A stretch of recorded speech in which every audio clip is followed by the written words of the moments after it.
was a discussion we had originally, right? As part of the scope. I don't know if that's the right music to start a new podcast, but we'll try it for now. As everyone, we will have to check on who produces the music here. But anyways, welcome to the news show that we have for the food service and hospitality industry. This is exciting for today because I don't believe anyone's doing this. Every Monday morning, we are going to start with these rock stars. I'm going to introduce them. They can introduce themselves, I guess, a little bit, just a tiny bit. But we're going to get right into these topics. But we're going to tackle the news of what's happening in our industry across Canada and the United States each week. So you don't need to read all those long emails, all those magazines. I'm sure people maybe read still, I don't know. But anyways, I want to welcome Monty, Roberto, and Lauren to this awesome podcast and welcome everyone else. So, hello, good day. Hey. Hey. Good Hello. Day. Hey, happy Monday. Hello. There we go. I just turned on this camera. It's like the music's kind of lame. We're going to have to work on that. Edit music out. Right, Monty? All right, so welcome to our show today. We're going to be talking about 3 stories. The first one is Hampton Social and how they're using Chat GPT to promote their brand through Rosé. And story 2 is going to be about CKE and how they're using AI in the drive-thru. And then lastly, we're going to be talking about there were some experts that were commenting on the current and future trends of Canada restaurants. Sounds pretty cool. Lauren, do you want to share your thought on this from the U.S. perspective, that you and Monty are out of the U.S. here, me and Roberto are up here in Canada, on what this means to the industry that we're going to be bringing news topics of what's happening? What's your perspective on this? I think I like to think of it as a North American, right? We're bringing the continental perspective to the table. I think so much of the development I've done over the years into Canada, from Canada into the United States for many brands, there's so many similarities. So I'm actually excited that we're having a very inclusive conversation that includes our Canadian brethren from the North, as well as, the United States has enormous diversity coast to coast, north to south, as does Canada. So I'm here for it. I'm excited for having a kind of new way of thinking about sharing news across the border. Then Roberto, what do you think from a Canadian perspective? You know what? I love the fact that we're going to be able to do this and have these conversations on a regular basis, because there's so many different, trends and insights that you can get that cross border. And sometimes, as Canadians, we typically take a little bit of a back foot, especially as, some of the topics I'm thinking about today. But at the same time, Lauren was sharing earlier, there's so many interesting concepts up here that we have as well that are looking to grow. I think it'll bring a really good dynamic to the conversation. And I think what's going to be the most interesting is going to be the takeaways that we'll be able to share for our audience at the end of the day, or at the end of every Monday to go into the week. Mm-hmm. Yeah, and I hope it spars some ideas. I hope it gets people talking about these. And I think the topics, and I think Monty's going to introduce the topics that we're going to talk about today, but I think it's great to look at it from both angles. Like, you guys look at things down the US market than we do different in Canada. If we can share those, I think we're going to be coming up with some pretty good takeaways, as Roberto said. So Monty, do you want to share with us what we're going to be tackling? Yeah, so really quick too, not only is there some differences in how things are going or the timelines on the development of our industry between Canada and the US, but even state to state, within the United States and potentially in the provinces up in Canada, there's going to be some different things. I'm down in Tampa, and Florida has handled the last couple of years very differently from parts of the United States. And so I think that we have come out of the pandemic probably faster than anyone down in Florida. Georgia might be ahead of Canada, but it's like, I think that we can see some parallels and then some trends that Canada will be jumping into as we continue, because we've already seen them begin to happen in the U.S. So that's exciting to help, Canada kind of bounce back more from things that have happened over the last couple of years. And I think it's a great opportunity to share perspectives that we each come from separately, which is great. So the first story, Hampton Social. So Greg Innocent is the beverage director for Hampton Social. It's a company throughout the United States, mostly on the east side. I know there's one in Nashville. There's I think a couple here in Florida and some other states as well. And one of the cool things that they've done is they've really imparted, as part of their brand, rosé, which is not your typical wine that you're going to promote in a restaurant. And they've really kind of had that become a very important part of their brand. And now they're even going deeper. Last year, during National Rosé Month, they opened a hotline that people can call and ask questions about rosé, which I thought was pretty cool. That's a really big commitment to commit people, being paid to answer the phone throughout the month. So that was pretty cool. But then this year, Greg decided to turn that into a chat GPT.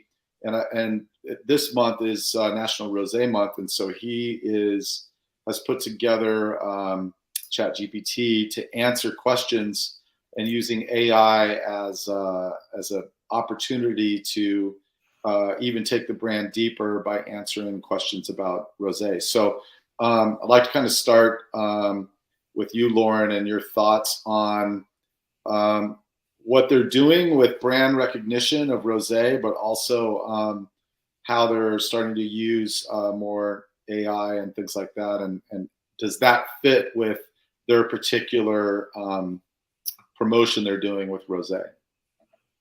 Monty, I think it's an interesting, let's say, marketing tool at this point, because, hey, I'm not asking Alexa or Google if I don't know what to pair with dinner, let's be honest.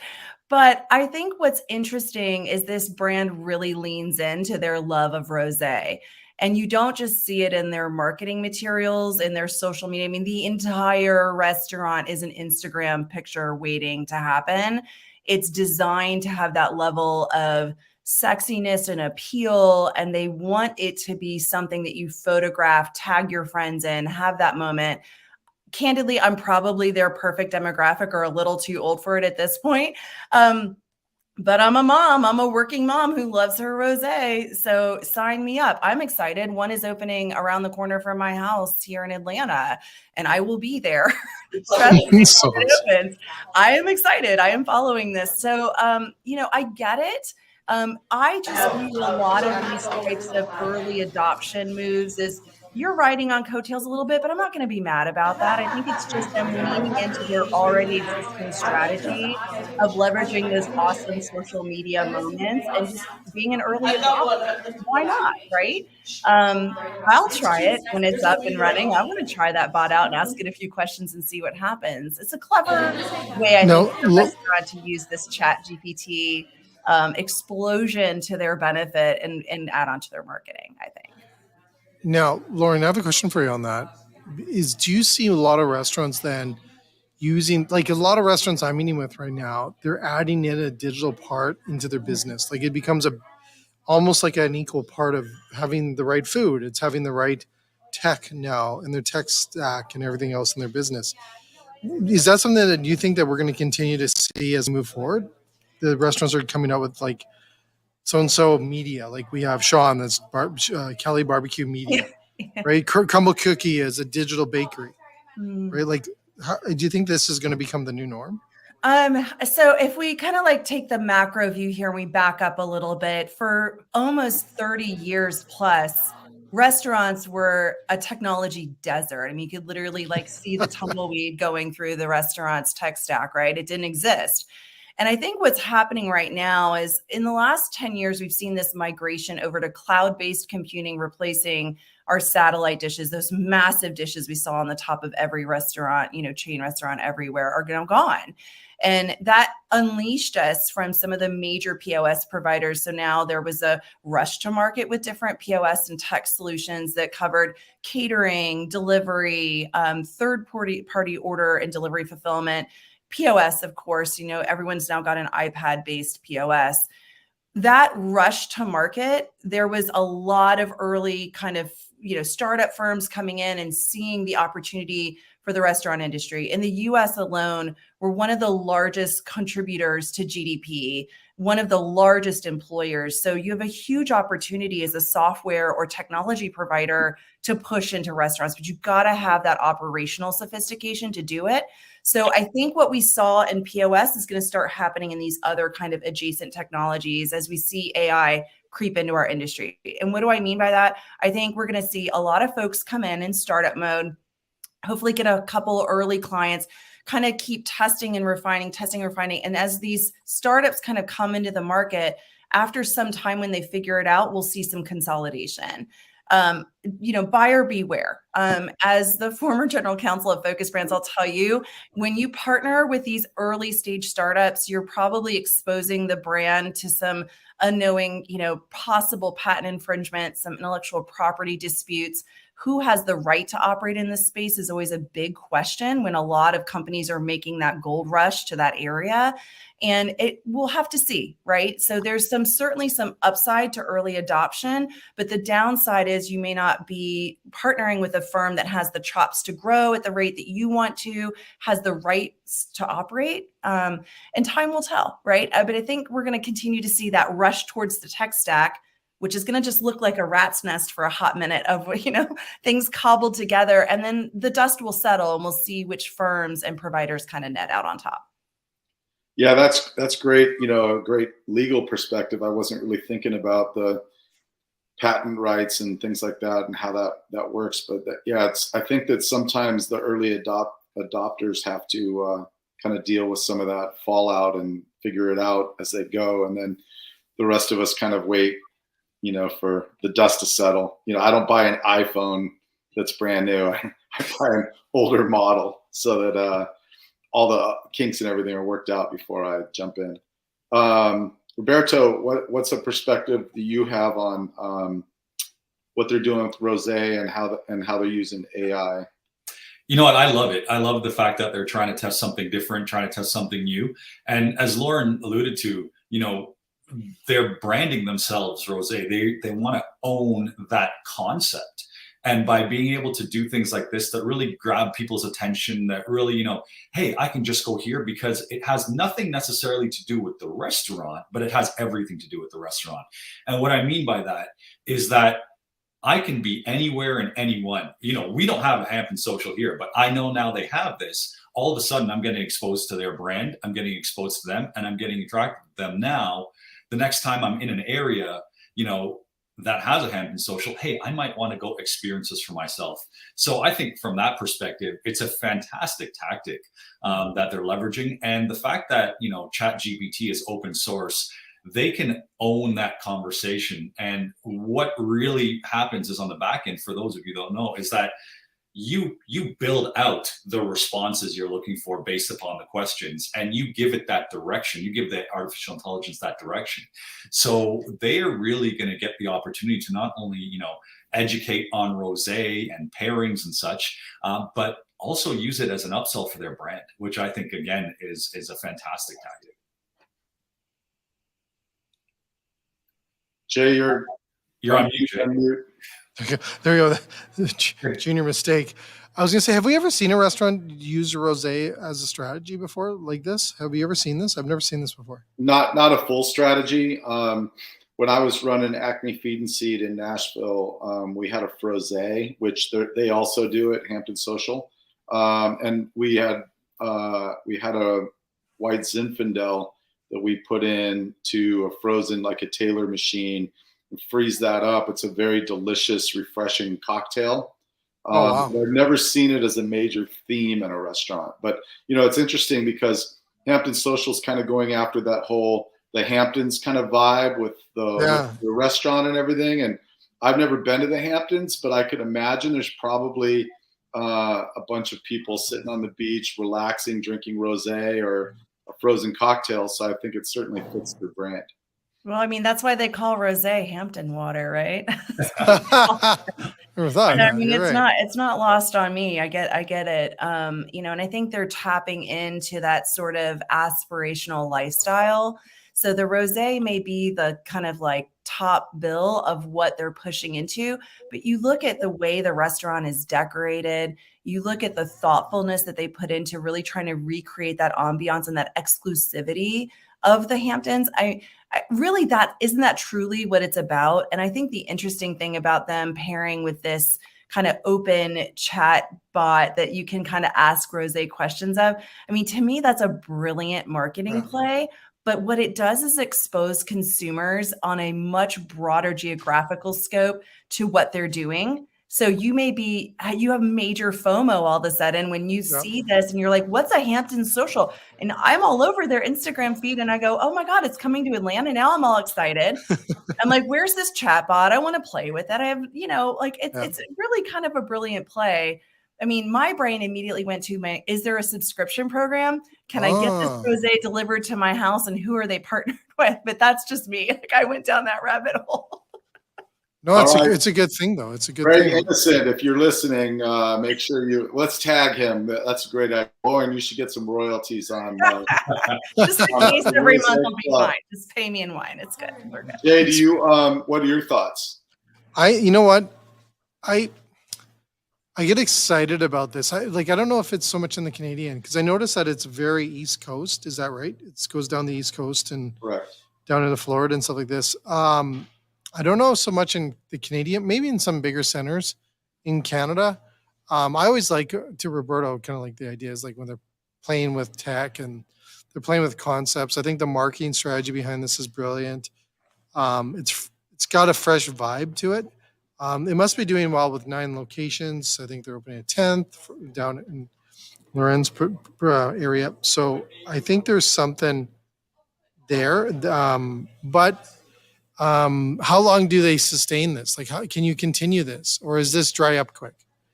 I don't think it can. I think they've got some sticky because it's been around for a while. But that's my only thing. It just asks is like, how long?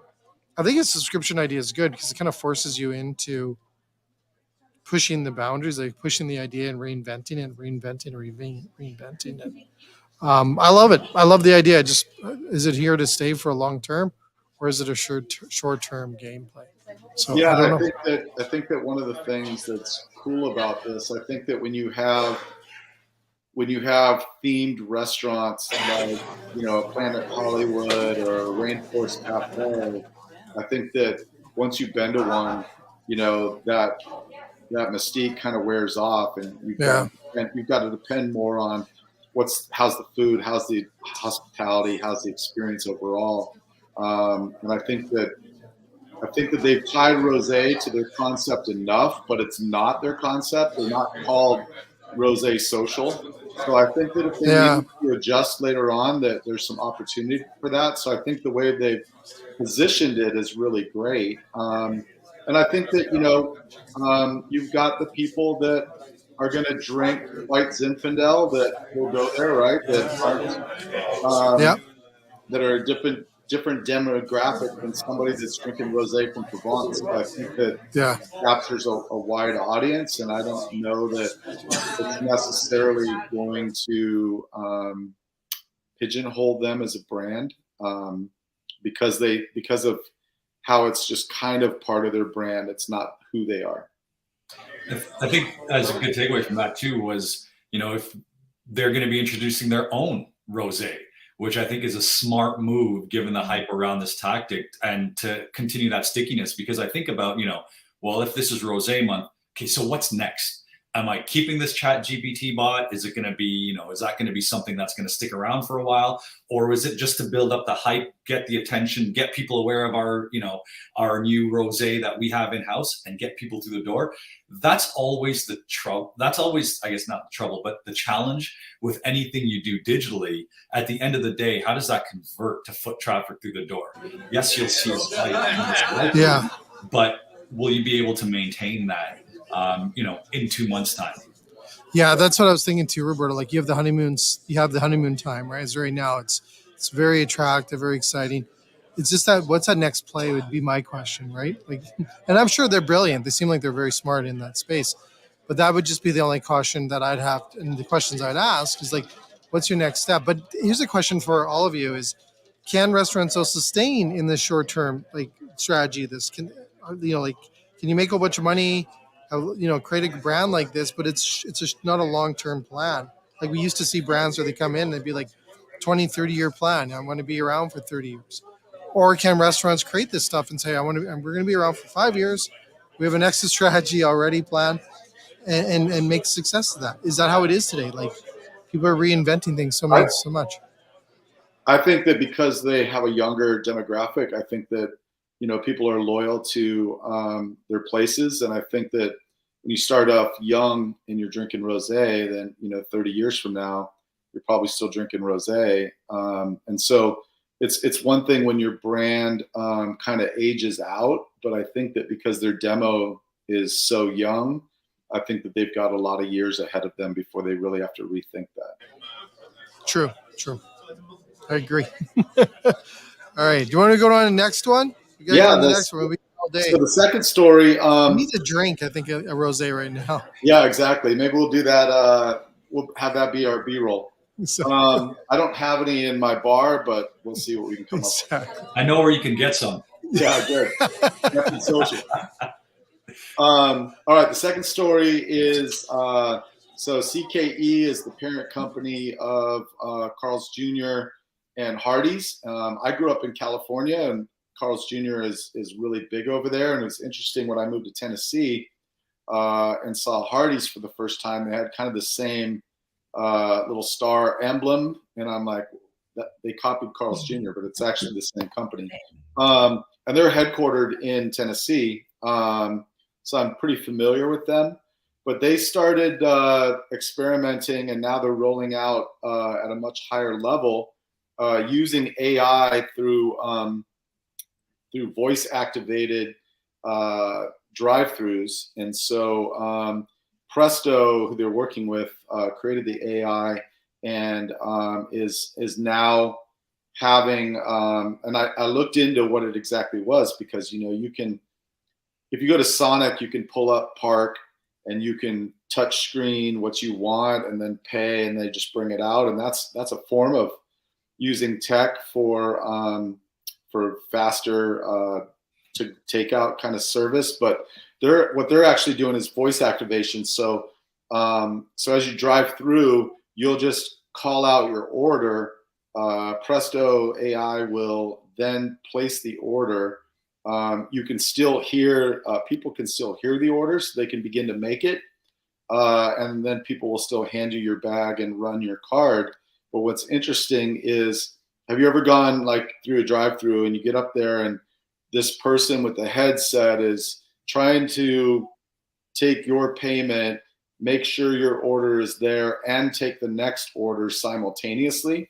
So I think it frees them up to just create a better, unique experience for drive-through, as well as a faster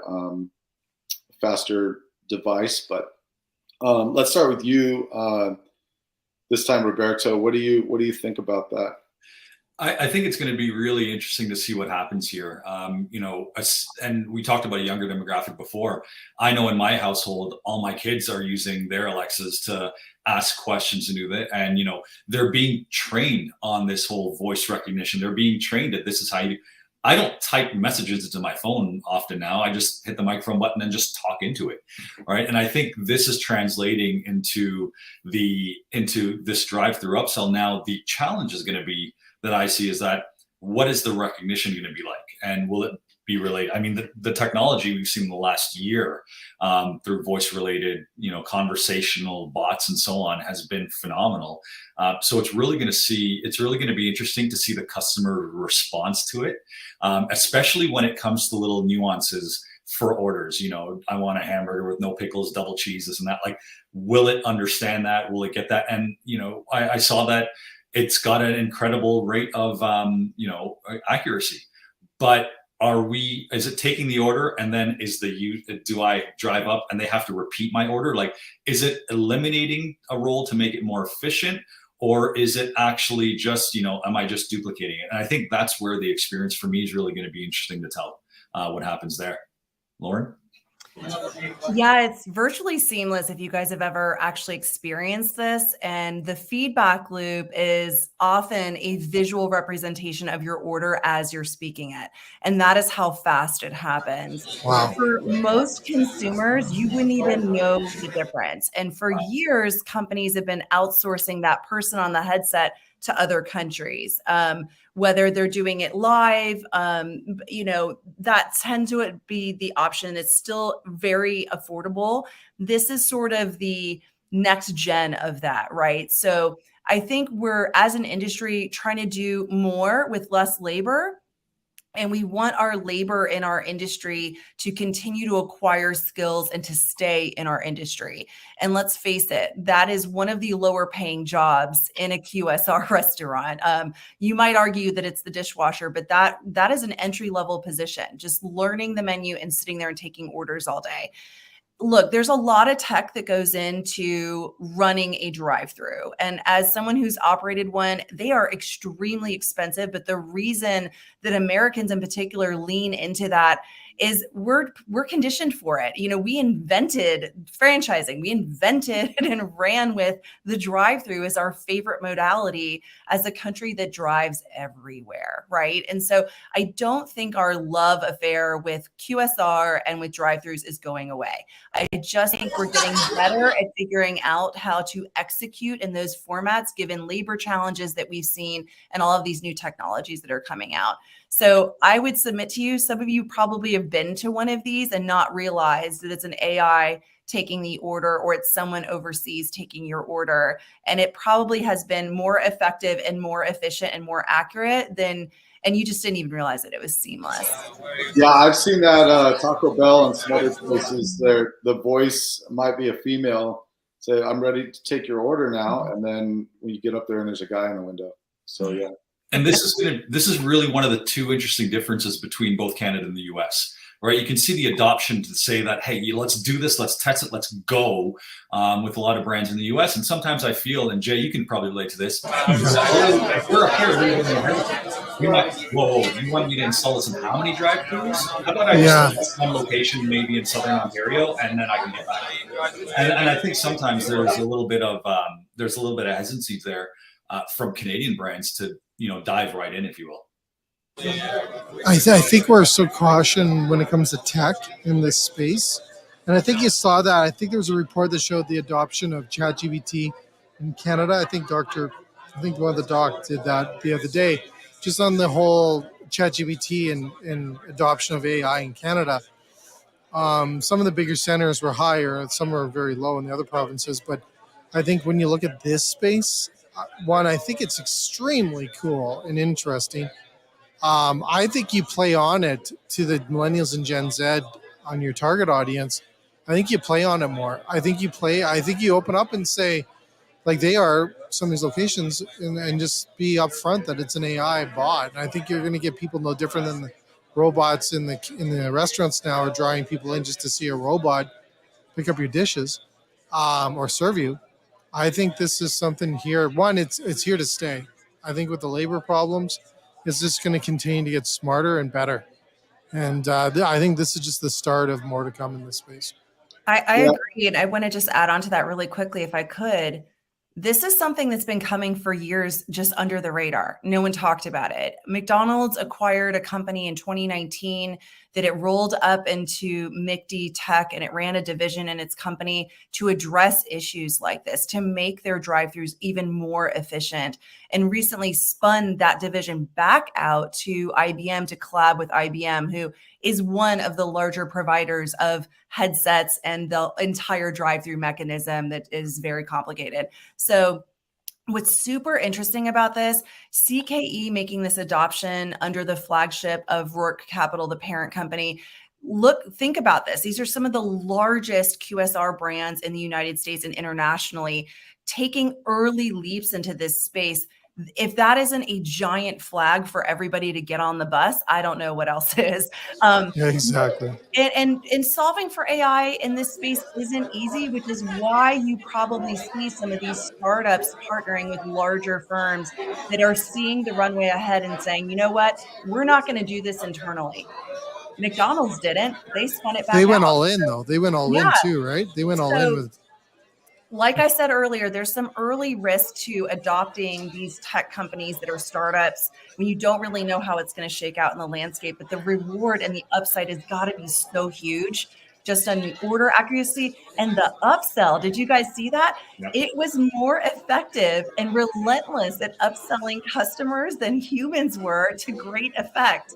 Like, that's mind-blowing to me. That is amazing. Yeah, as a restaurateur, you know, there's always a challenge of getting, after you train someone, you know, they either don't want to feel pushy or they don't have the desire to build a check because there's not anything necessarily benefiting them in the process. And so having a computer that is going to automatically do that is really cool. Hey, if you're listening in, and you're hearing a little bit of background, just so you know, Jay is actually live at a conference in Canada. So you will hear a little bit. I hope you can't hear all that. There's only like a bazillion chefs here. Look at all the white jackets. So Jay's is definitely no rest for the wicked. Doing two things at one time. But he's recording live here at this conference. So if you hear that, just stay tuned. That's not weird feedback on your end or anything like that. So my thoughts on this, you know, I'm the oldest one in this group. And I've got to be honest, being as focused as I've been in my career on hospitality, the thing that really kept me from really diving in on the tech side as much until later is because I'm so focused on the guest experience. You know, we live in a society, whether we're in Canada, the US, or other parts of the world, where we've automated so many things that there's less and less areas where someone can feel cared for and taken care of. You know, we have self-checking at grocery stores. So we don't have to necessarily talk to a cashier. We have ATMs, so we don't have to go to our bank. We have voice automated operators on the phone. And so there's really, you know, we've seen how this played out in our society, that there's, you know, higher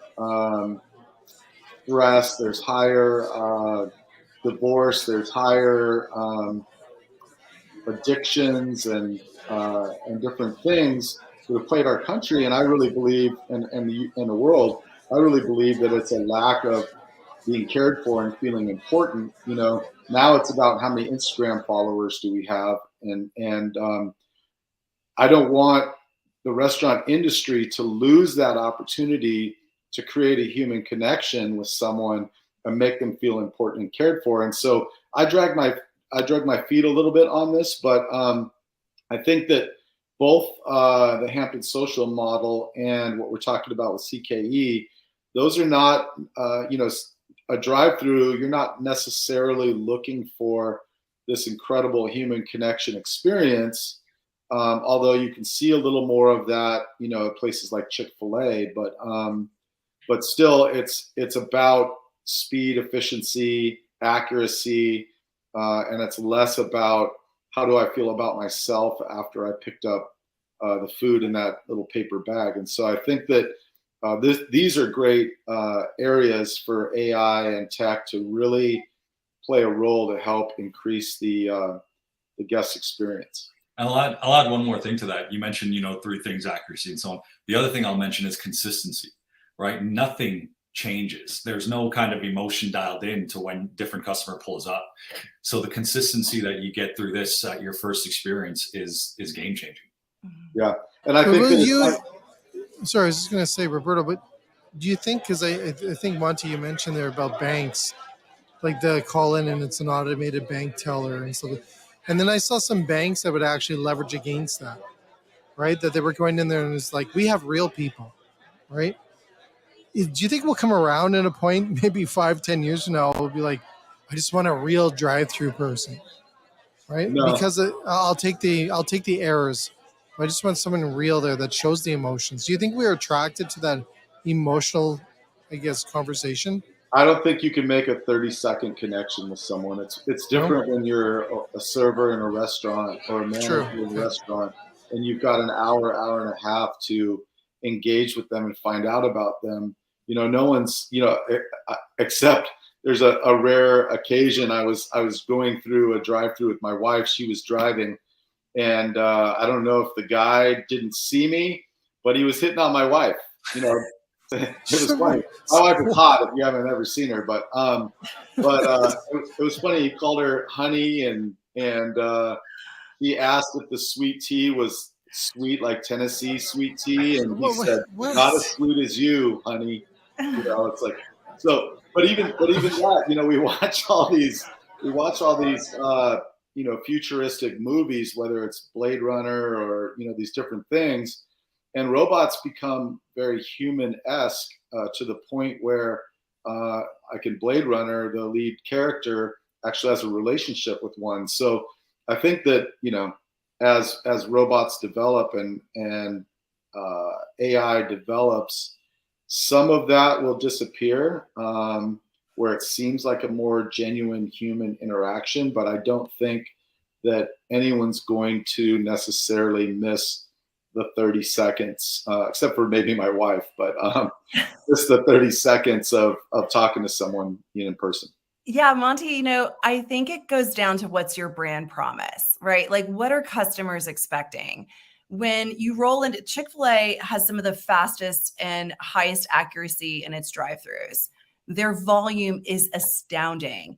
And what do you get when you roll up to a Chick-fil-A in peak hours? You get 2 to 3 people out there with iPads taking orders like 6 cars deep. That is an opportunity to connect with the customer. 100%. No doubt that is part of their brand promise, is their high level of customer service. But if you're a traditional QSR brand and it is a volume, fast food, value play all day long, I'm with Monty. I don't know that in that 30 seconds of you talking into a squawk box that your day is going to be lit up unless you're Monty's wife and you're getting hit on. Okay. Now, fair play to her, by the way, she is beautiful. But my point here is just to say, look, know what you're about. Like these types of AI solutions could be a catastrophic fail for some brands where that connection is critical to their brand promise. Yeah. In other places, it's probably improving the service, if I may be so bold as to say so. So just understand, don't jump on that bus to go get ChatGPT or AI-enabled bots to help your customers unless it's aligned to what you're doing for your customers. And I think that's really where it's at. Yeah, that's a great point. I think that, it's not one size fits all. And I think that the great thing about this show, and as we have these different perspectives, I didn't really think about that, Lauren, but, that's something that Chick-fil-A, maybe they never go to that because of the efficiency they already have and the commitment they have. And they've already kind of filled that niche of being almost a full service, fast casual experience. Anyone have anything before we go into story 3?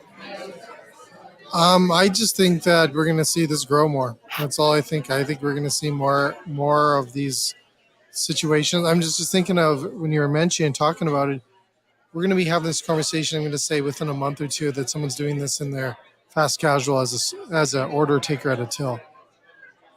I think we'll see it shift more and more. Yeah, cool. So the third story was there were some experts that were asked some questions about the food service industry in Canada, talking about present and future. So this is going to be a little more geared towards Canada, but I think we can see maybe a foreshadowing of what's going to go on up there already happening in the US. So the first question that was asked was, what are consumers looking for today and in the future when it comes to restaurant and whether this is full service or quick service restaurants? What are the consumers looking for now, and what will they be looking for in the future as their primary target for where they dine. Jay, you want to start with that? Sure. Well, the part that I really dived in there, I think it was from Vince, what he had mentioned, is that the functional visits are up, right? I thought it was really interesting. Emotional visits are on the rise. And I think and I agree 100% with Vince and where things are going, is on that. I see it everywhere. I actually see it at conferences, that when it's a shift over to an experience or creating a memory and learning something at the same time, I'm seeing that become huge right now. And I think restaurants, as I had Crumble Cookie on recently, and they have an exposed kitchen. They want everyone to see them making the cookies right there. And I think it's maybe coming full circle again, maybe in a different flavor. But I do see us moving more and more to the functional visits and experiences and emotional visits, as they call it, continue to rise and become a very big part of our industry as we move forward. Yeah. Lauren, what do you think? I think one of the commonalities that I saw when we were looking at that article was this move, which I think is economically created right now, where you're going to see customers looking for value, right? Not necessarily free or discounted, which I think is personally kind of the death knell for anything in the fast casual and north segment. Once you start kind of freebieing everything, it just really shifts your consumer behavior off your value proposition.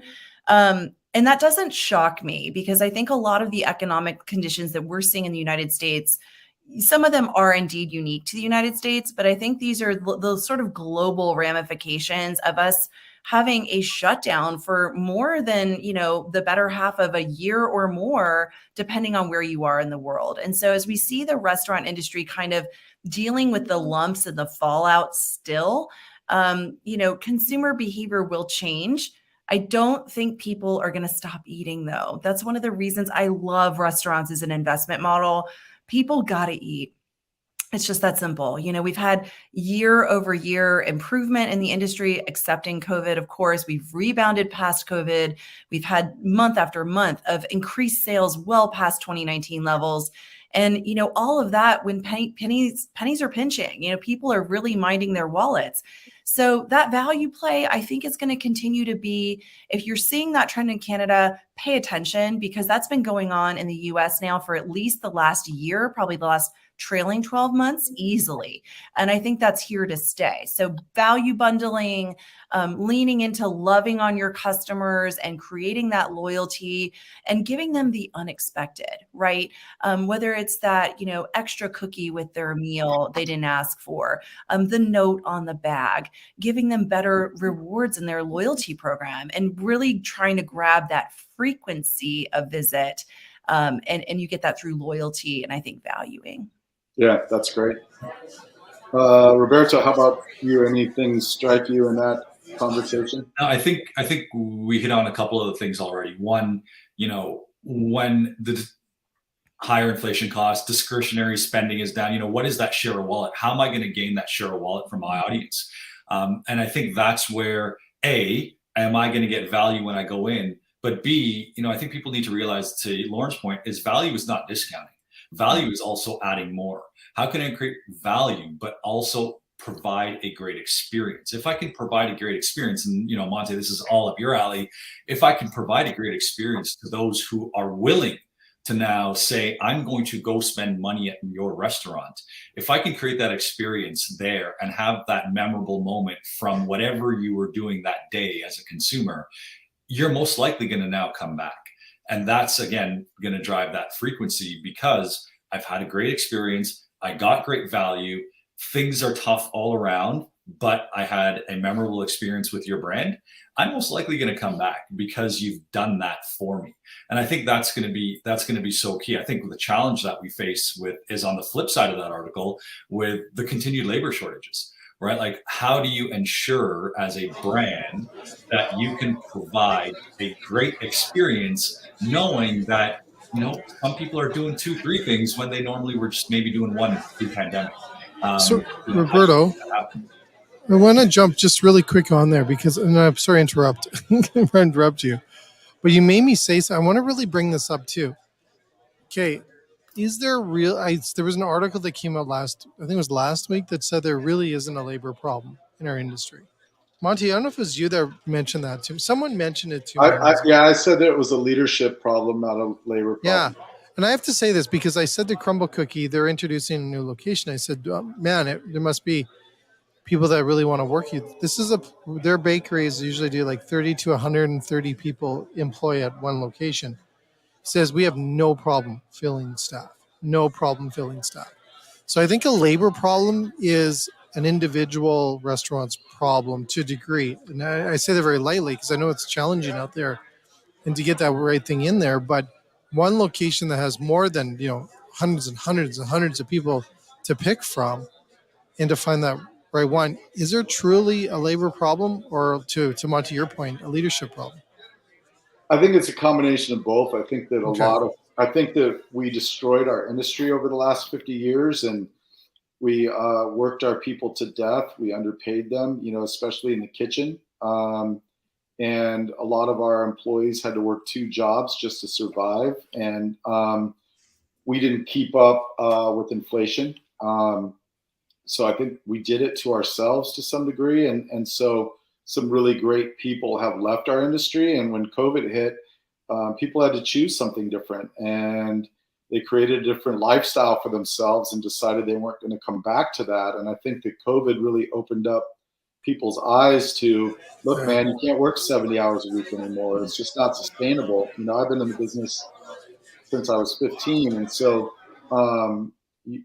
it's a marathon if you're going to be in the business that long, and you can't sprint for 40 years, and so I think that's part of it. But I think that, to your point, I think that there are restaurants that are really crushing it. My restaurant in Tampa doesn't have issues hiring people. We have, when people go out to drink after work, they go to the same watering hole that every other restaurant's employees go to. And, certain employees hear, oh, my boss sucks, and blah, blah, blah. And they don't treat me right, and they're rude or whatever. They yell. And then the other employees are going, hey, man, my bosses are really cool. They work with us on empowering us and not micromanaging us. And so you've got this funnel of people that are driving to your restaurant because of the leadership you're providing and the cultural experience, because, you've made the employee experience as important as the guest experience. Culture is so important, especially in the industry itself, no matter where you're going and looking for something, because Generation Z, Generation Alpha, they attach to things that attach to values. Like, so what are the values that your brand has? Because if you can actually, communicate your value proposition, both from a culture and a leadership perspective, not necessarily only just your brand, you'll grow that attachment with those younger generations that you're looking to work with. Mm-hmm. Yeah. So just to kind of recap on the article that we all read. So consumers are looking for emotional versus functional, which is what Jay talked about. And, I look at it as we have service and we have hospitality, right? Service is a skill set. Hospitality is a mindset. Service is meeting or exceeding the physical needs of a guest. Hey, I need a steak knife for my steak. Hospitality is meeting or exceeding their emotional needs, making a human connection with them. And so I think that, in certain situations, people are still driving towards that emotional delivery of service, as opposed to just getting something. Where we talked about before, a drive-through, you're not necessarily looking for that emotional connection, but if you're going to spend an hour and a half of your time, you want to feel appreciated. And that rolls right into the value that that Lauren was talking about, how it's not about what you pay for something. I've been to places where my bill was quite high, and I wanted to just hand them my wallet, say take whatever you want, because I felt like whatever you're going to charge me, it was worth it.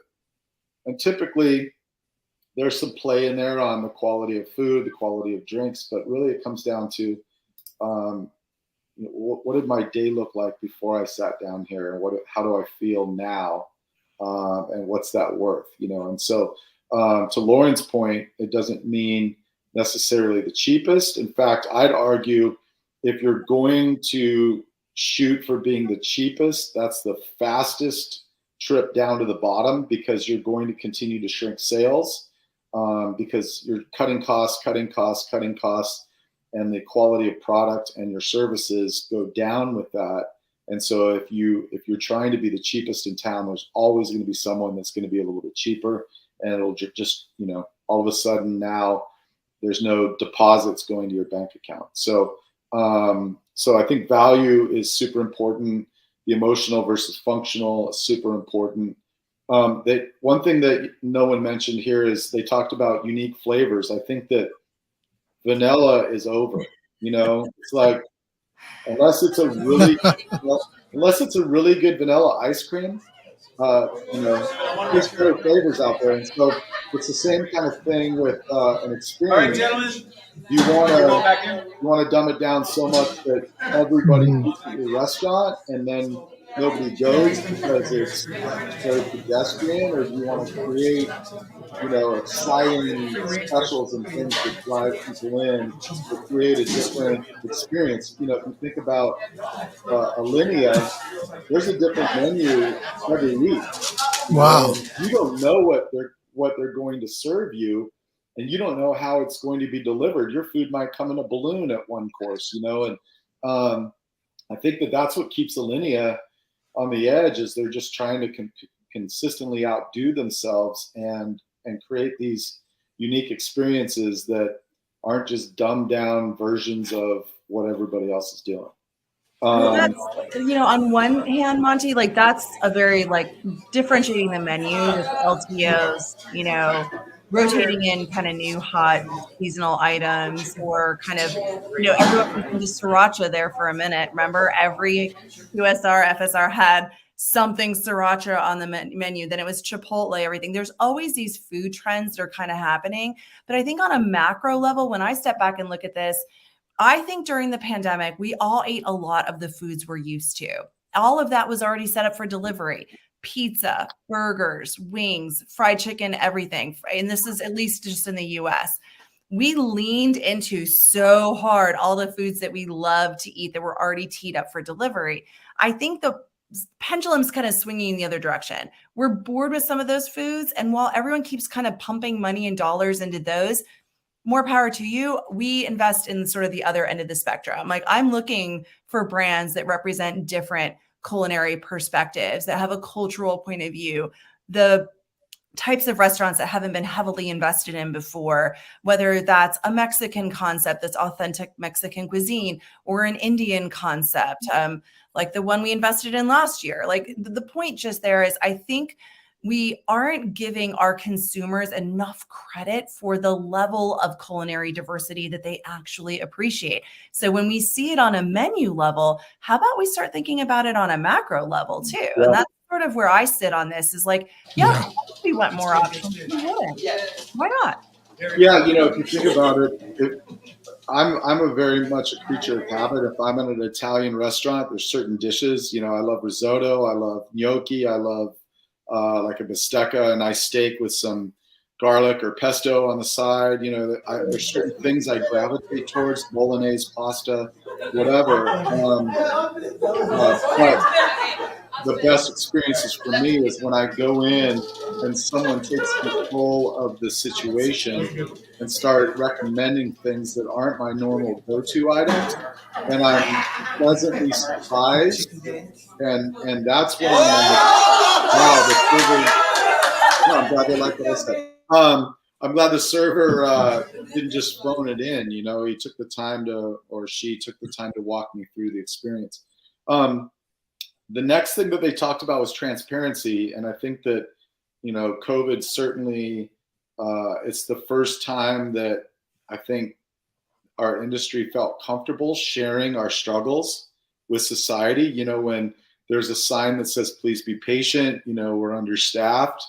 That's not anything you would have seen 5-10 years ago, because we just would suck it up and put the product out, and then you'd have somebody that watched one too many episodes of Chopped think they're an expert and just destroy us on social media, not knowing the full story, so I think that transparency is one of the things that they mentioned, to where we can talk about, labor shortage, supply chain. We're going to work shorter hours. Maybe we're not open on Monday because it's just not a profitable day. Tighter menus, things like that, and just being transparent with our people, with our guests, and bringing them into the community. That's why social media storytelling has been so successful for restaurants, is because we're being vulnerable and transparent with the people that follow us, so they get to see the behind the scenes kind of a thing. So I thought that was a cool part of that. And then the last thing, and then you guys can comment on transparency and digital ordering. We talked about this before. I think that fast casual and QSR is going to see still just a tremendous growth. I think we're going to get smaller boxes that we operate out of and do more takeout in those categories. But even mid-level, the Outbacks of the world or whatever, I think that being able to do something special to create an emotional connection through takeout, as Lauren said earlier about writing something nice on the bag or dropping a card in there or giving them a free cookie. I think that that's, for the mid-level restaurant sector, that's going to be a very, very important part of the growth of the company is what do they do in takeout versus in-house dining. But I think for the fine dining, you're going to still see them kind of stay away from takeout, because most of the foods you offer, like steak, doesn't travel very well in styrofoam or plastic. And so I think that digital ordering is going to be really huge in the QSR sector, and then also casual dining. But what are your thoughts on transparency and digital ordering? Well, for me, I live in the digital ordering space every day.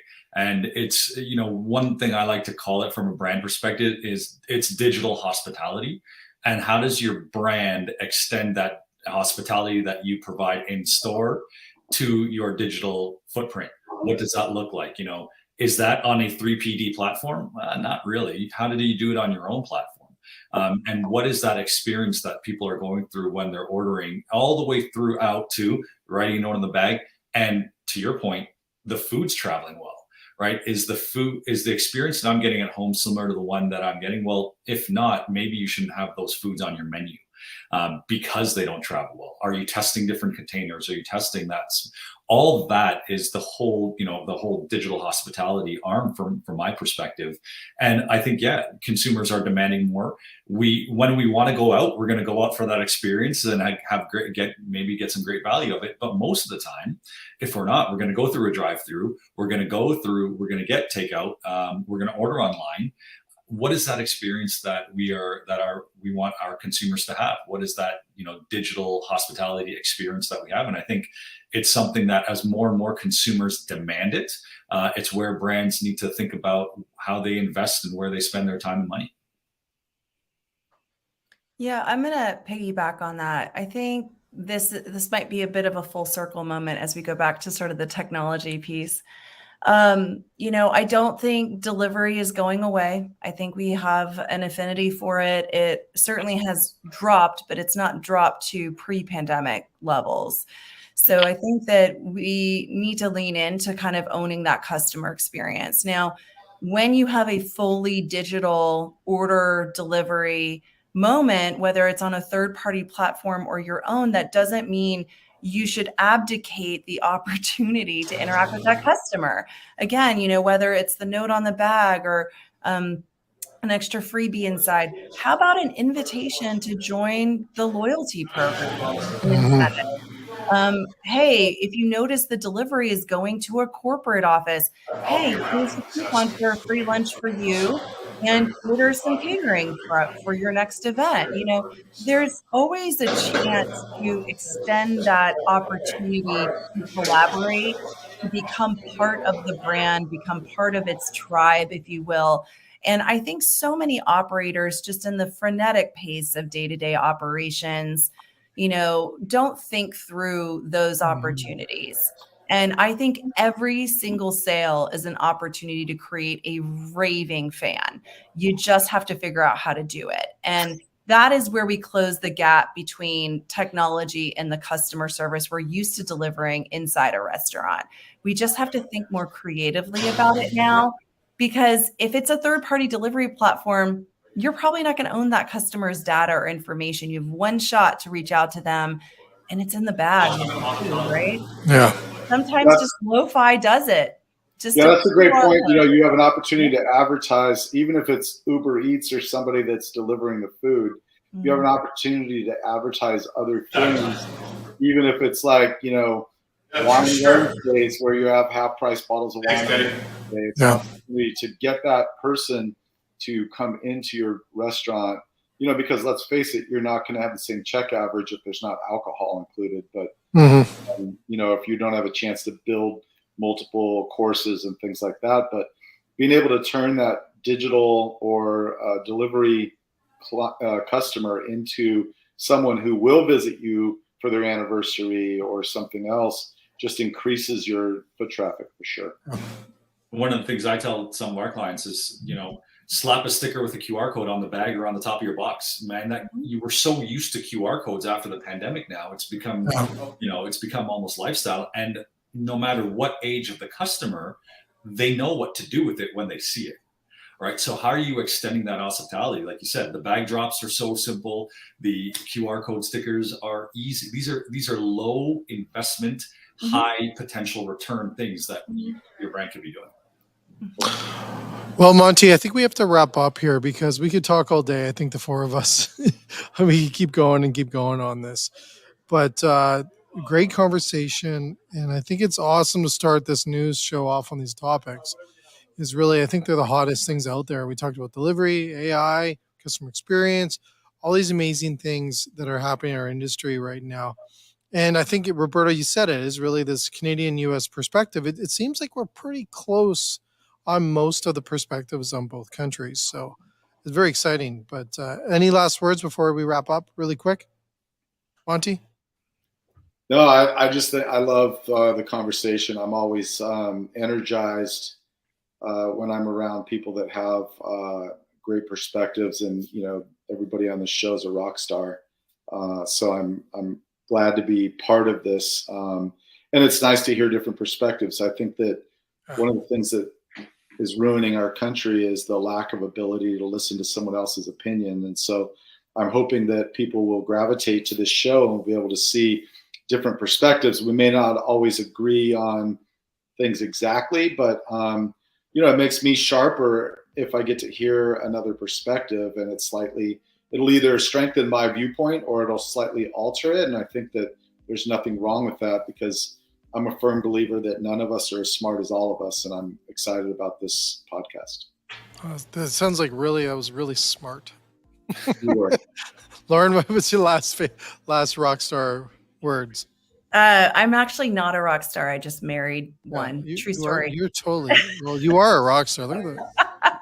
Listen to you. So I am married to a musician. No, I welcome this. I think that, we get a lot of press in this industry. We have a lot of industry specific press and, a lot of insider perspectives gathered around these microphones today. And, I think sometimes I welcome the discourse, because sometimes you'll see a press piece come out and I'm just kind of sitting there scratching my head and I want to kind of gut check it against a friend in the industry.